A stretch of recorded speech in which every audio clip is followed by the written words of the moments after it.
Olá, meus amores, tudo bem com vocês? Hoje a gente vai começar a nossa aula da semana 27 e nós vamos iniciar um reino animal.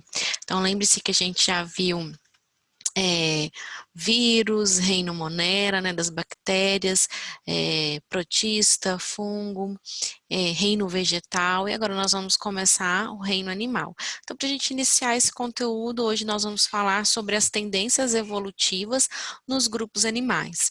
Esse conteúdo está lá no seu livro, no capítulo 7, na página 126. Então, eu dividi o conteúdo desse capítulo em duas aulas, hoje é a primeira, e na próxima aula de conteúdo a gente vai terminar este capítulo, certo? Então, bora lá.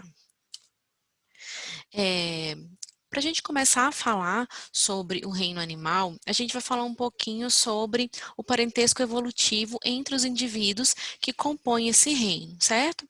É um reino onde a diversidade ela é muito grande. Então, a gente tenta agrupar os indivíduos de acordo com as suas características semelhantes, né? Então, todo o reino animal, ele foi agrupado em 35 filos. Lembra lá das categorias taxonômicas, reino, filo, classe, ordem, família, gênero e espécie. Então, dentro do reino animal, eu tenho 35 grupos, né? Menores, que são os filos. Porém, que nós vamos estudar aqui são apenas 9 filos, ou seja, são os mais comuns, aqueles onde eu agrupo a maior quantidade de indivíduos conhecidos, né, usualmente. Então, quem são esses 9 filos? Nós vamos começar sempre do mais simples para o mais complexo. Então, a gente vai dos poríferos, passando, então, quinidários, plateumintos, nematódios, moluscos, anelídeos, artrópodos, equinodermos, até chegar nos cordados, onde eu encontro os vertebrados, que vocês já conhecem bem. Então, todos os que estão aqui acima, aqui, né? Todos esses outros indivíduos aqui são invertebrados, indo do mais simples, que são os poríferos, para os mais complexos. Os poríferos são conhecidos como esponjas, são animais que não possuem tecidos verdadeiros, certo? De quinidários para frente, todos eles vão possuir tecidos verdadeiros. Beleza? Nós vamos ver então hoje características gerais desse reino e depois, mais à frente, a gente vai estudar um pouquinho de cada um desses filos dentro do reino animal. Então, quais são as características gerais dos indivíduos pertencentes ao reino animal? São multicelulares, heterótrofos, ou seja, eles não produzem o próprio alimento, eles necessitam de um outro ser vivo para se alimentar.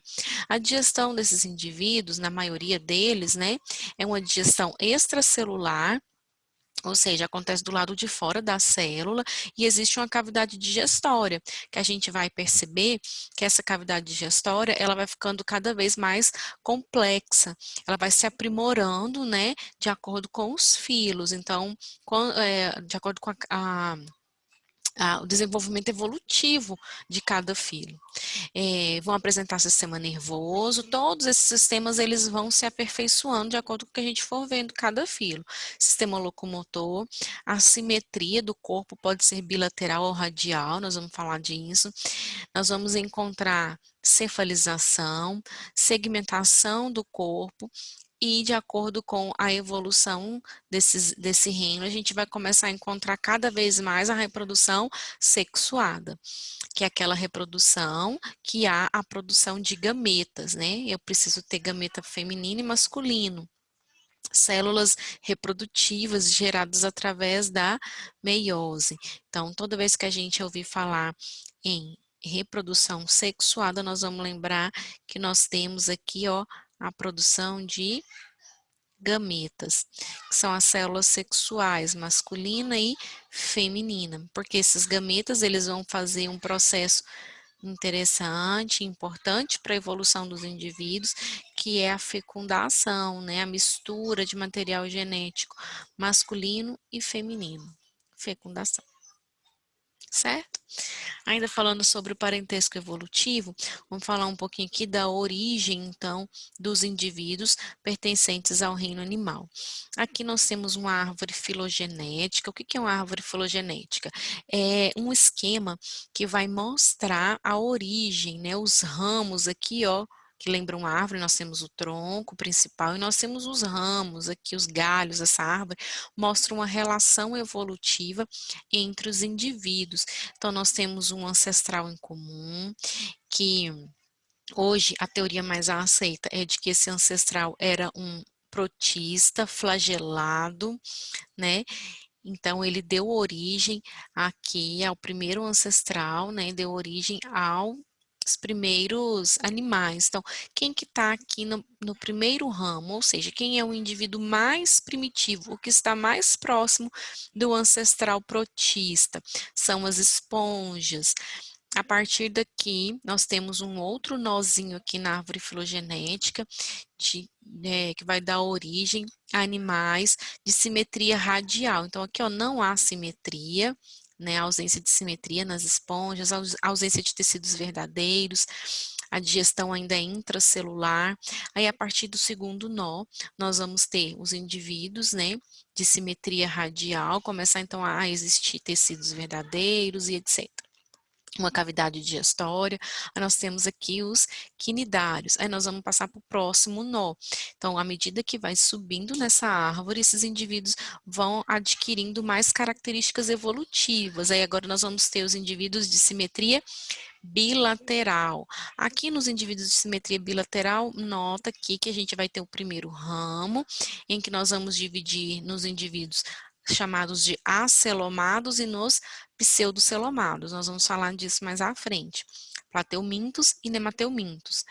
Depois nós vamos ter no próximo nó, ainda dentro dos indivíduos de simetria bilateral, nós vamos ter os indivíduos celomados, e nós vamos encontrar moluscos, anelídeos, artrópodos, equinodermos e depois, lá na frente, no ramo aqui dos indivíduos mais evoluídos, nós temos animais segmentados, né? Que a gente vai notar cefalização, etc., que são os cordados, né? Aqui também nós temos animais segmentados a partir dos anelídeos. Os anelídeos para frente, todos vão apresentar segmentação. Nós vamos ver isso bem bonitinho, bem claro mais à frente. Então aqui eu quero que vocês notem que nós temos um ancestral comum e à medida que a gente vai subindo aqui, né, nesse tronco dessa árvore, a gente vai vendo os ramos e uma ordem evolutiva que está levando em conta a complexidade desses indivíduos, certo? Vamos lá. Então, a primeira característica que a gente vai ver aqui hoje é a presença de simetria, né? Então, os animais, eles podem ser assimétricos, como é o caso das esponjas, né, dos poríferos, onde você não consegue dividir o corpo em partes iguais. Aí nós temos a simetria radial, em que eu divido o corpo em várias partes iguais, né? Então, eu parto aqui do meio e aí eu divido em várias partes iguais. E a simetria bilateral, onde eu divido o corpo aqui em duas partes iguais, né? Se você imaginar aqui um homem também, né? O ser humano, ele também tem uma simetria bilateral. Eu consigo dividir em parte direita e esquerda bastante semelhantes, né? Outro ponto em que a gente pode classificar, nós estamos falando aqui de como classificar esses indivíduos para colocar eles dentro de grupos, né? Então, a gente vai usar critérios de classificação. O primeiro critério que a gente viu é a simetria do corpo. Então, nós vamos classificar os animais em assimétrico, simetria radial e simetria bilateral. Nós podemos também classificar os animais em relação ao número de folhetos germinativos, ou também chamados de folhetos embrionários, tá? Vou anotar aqui. Germinativos ou embrionários. Deixa só eu fazer uma coisa bonita aqui. Então, folhetos germinativos ou folhetos embrionários. Isso quer dizer que esses folhetos, eles estão se formando na fase embrionária.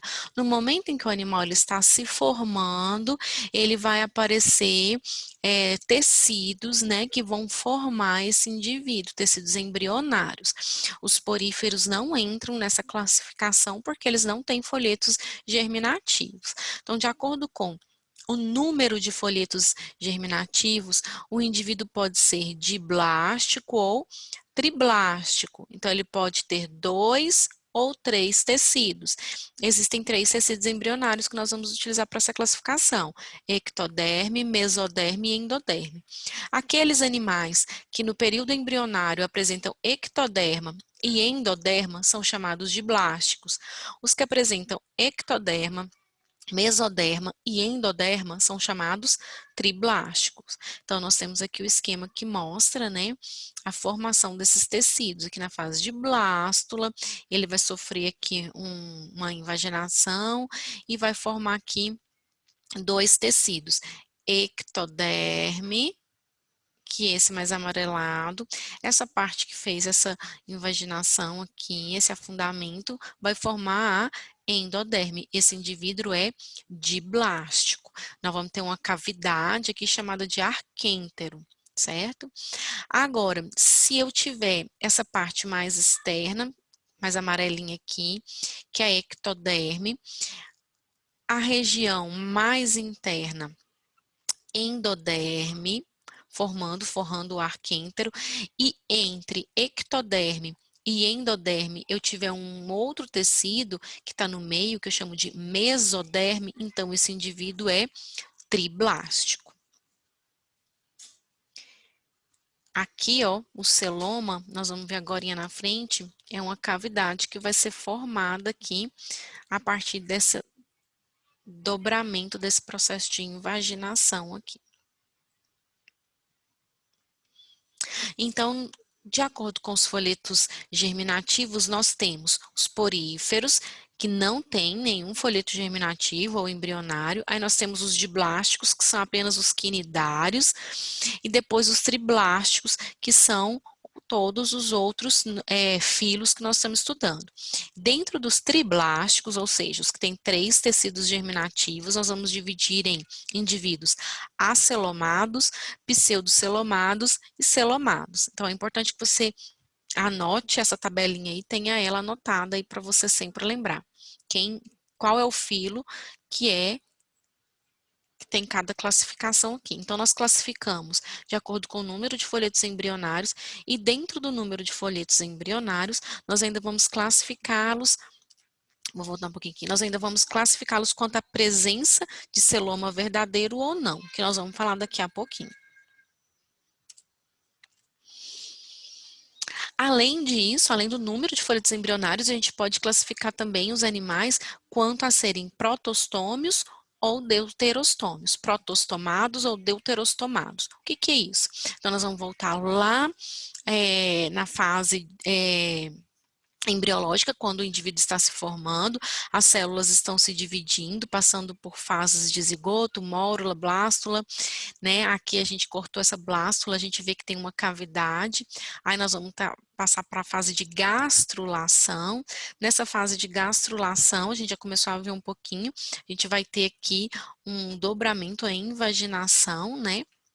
Desse tecido, ele vai formar uma cavidade chamada de arquêntero. Esse aqui, então, toda essa estrutura é chamada de gástrula.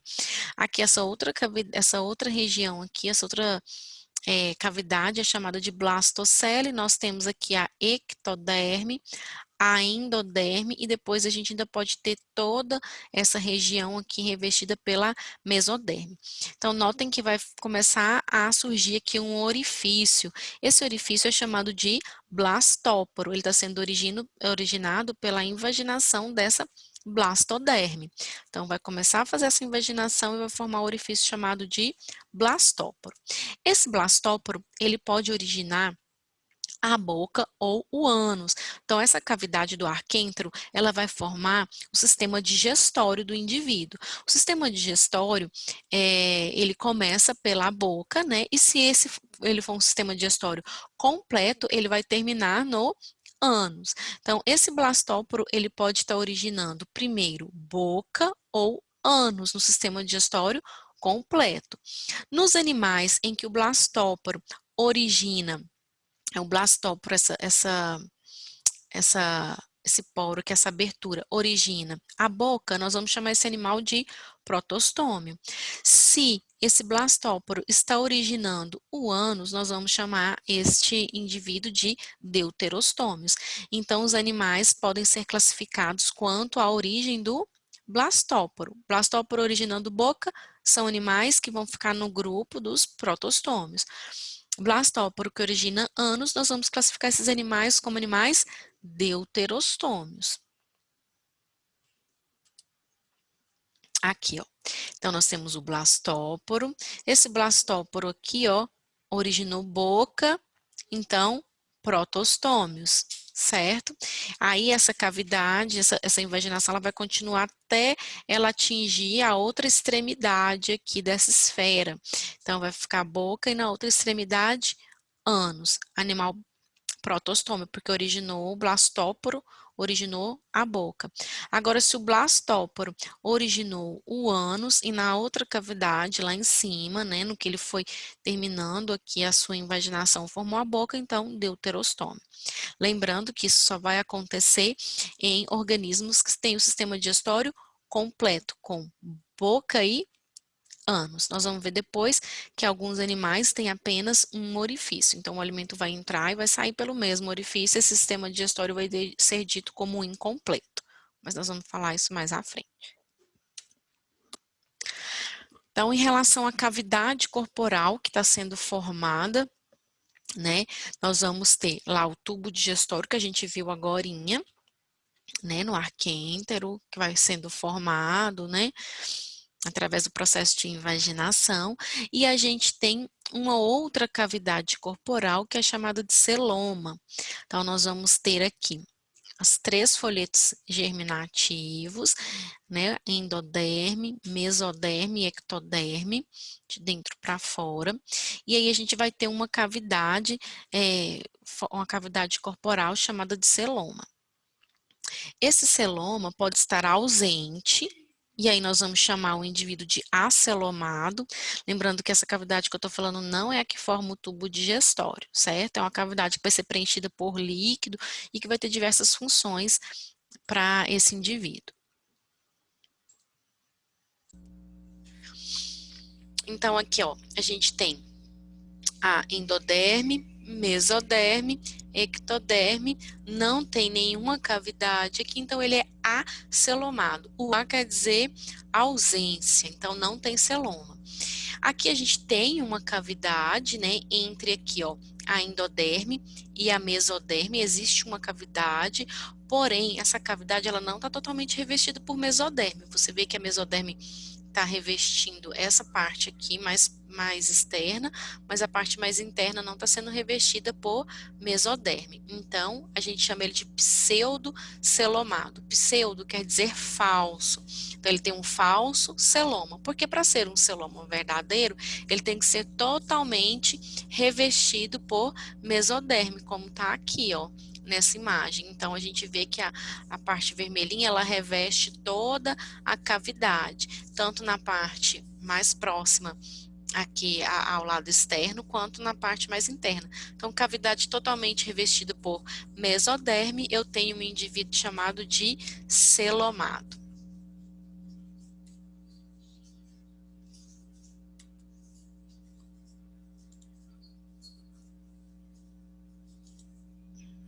Você queria passar aqui. Então, a gente tem o plateuminto, que é um indivíduo acelomado, então tem a cavidade digestória, mas não tem a cavidade corporal, chamada de celoma. O pseudocelomado, né, a gente cortou aqui um nemateuminto, e aí a gente vê aqui a cavidade digestória, e ao redor dessa cavidade digestória tem uma cavidade corporal, mas ela não está totalmente revestida pela mesoderme, que é essa parte vermelhinha aqui.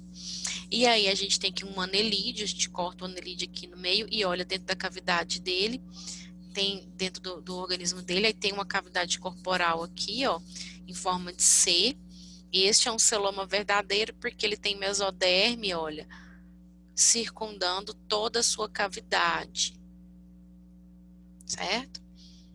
Então, nós vamos classificar os animais em relação a essa cavidade corporal como acelomado, pseudocelomado e celomado.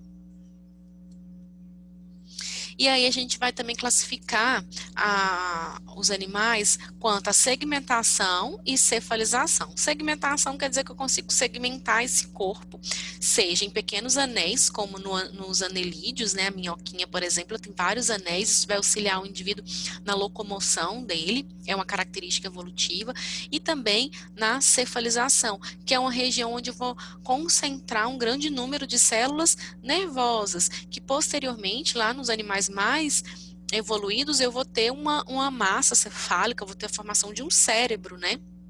Na região que a gente chama de cabeça, em animais mais evoluídos. Então, a gente vai ter corpo segmentado, muitas vezes em tórax, abdômen e cabeça.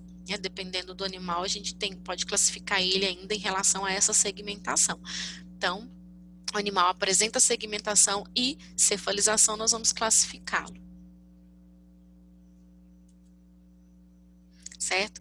Então, para vocês conseguirem fixar esse conteúdo, vocês vão fazer as atividades, né, relatório da aula, e página 142, essas atividadezinhas aqui.